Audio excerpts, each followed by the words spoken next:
you take a look at this video, it definitely looks like a self-driving autonomous truck, but why is the guy behind the wheel? I just do not understand it. What is China doing here? It looks like some type of level 4 autonomy where the AI could actually control the truck without the driver doing anything. But let's take a look at this video. Is this like taking us farther away from self-driving trucks, or is it kind of joining humans and self-driving trucks together to save the company's money? Today, we've hitched a ride with longtime truck driver Fu Tingfeng on the last leg of his solo 500-mile trip from Wuhan to Shanghai.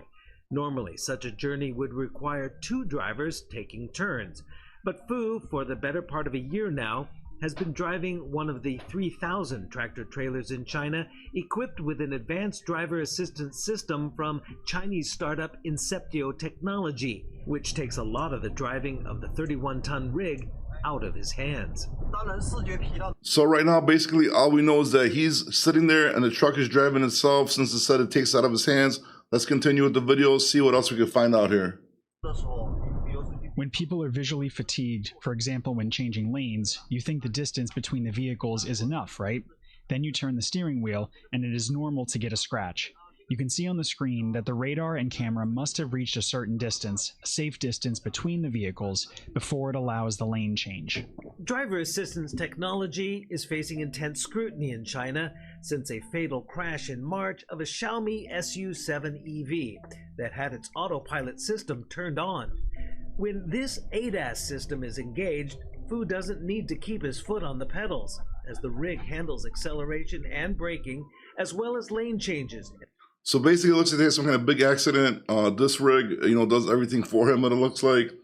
So this actually looks pretty cool, man. But it isn't going to take a job away from another guy that's supposed to be like driving like teams with them. Because I think in China, the rules are a lot stricter, if I'm not understanding from kind of what I heard in the video later. So let's get back into this and hear more. Maintaining safe distances.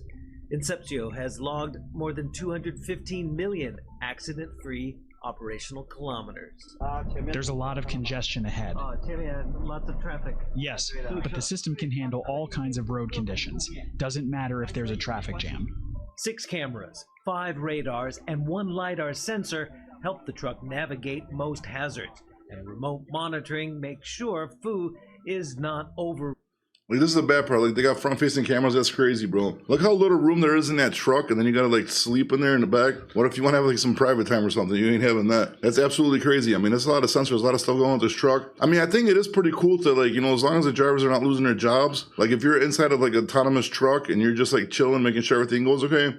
I don't think that's that bad if it's gonna be safer. But I mean, that's the next step, and then eventually, obviously, they're gonna try to replace the driver, completely. But I still think, personally, I think we're still really far from that, but, let's keep going. Relying on technology.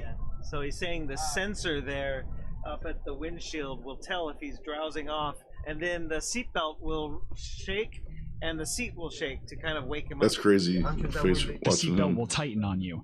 It would even shake loose a kidney stone, just like a massage chair. Fu's employer, delivery company YTO Express, has 300 Inceptio ADAS. That's kind of crazy, man. Like, the seatbelt tightens on you and starts shaking you, man. Like, machines, like, AI is going too far, man. One day they're just going to strangle you if they want you with your seatbelt. That's kind of crazy, dude. Equipped trucks in its fleet and plans to add another 400 this year. At first, a bit skeptical, YTO now sees labor costs reduced by about 1/3 and fuel savings of around 1 liter for every 1. You see, so they are reducing labor costs because they probably needed 2 drivers in there. Because like I said, I kind of like, skimmed through the video a little bit before I started watching it. But that's crazy. So they're cutting, jobs in half. So if you have to have 2 drivers in there, now you only have 1. So one guy does more work and he gets, they save money from paying the other guy. And eventually they're probably going to start dropping the rates on what they're paying these guys anyways. But I mean, so far it's kind of crazy, man. Kind of crazy. 100 kilometers. It can eliminate some of the dangerous driving behaviors of individual drivers, which reduces risks to our shipments. For the 46-year-old Fu, he says the advancements may just delay his previously planned retirement from the road. I can drive this truck without getting tired even after working for more than 10 hours. I have a lot of energy. Having arrived safely in Shanghai, Stephen Engel, Bloomberg News. Good news is people still got jobs as semi-truck drivers, I guess, because there is a guy still in there, but it is getting kind of scary close right now. A really messed up part here is that, half the labor force for that company is going to be canceled, so the drivers are losing jobs. Is this coming to America next? I'm guessing so, because I mean, eventually everything gets here somewhere. So it does scare me, because like I said, they are phasing out drivers. Eventually they want to get to the point where they don't need you guys at all, which is super messed up. So is this a glimpse of the trucking future, or is some new technology is going to die out in a couple years? Let me know what you guys think in the comments. Okay, let's go.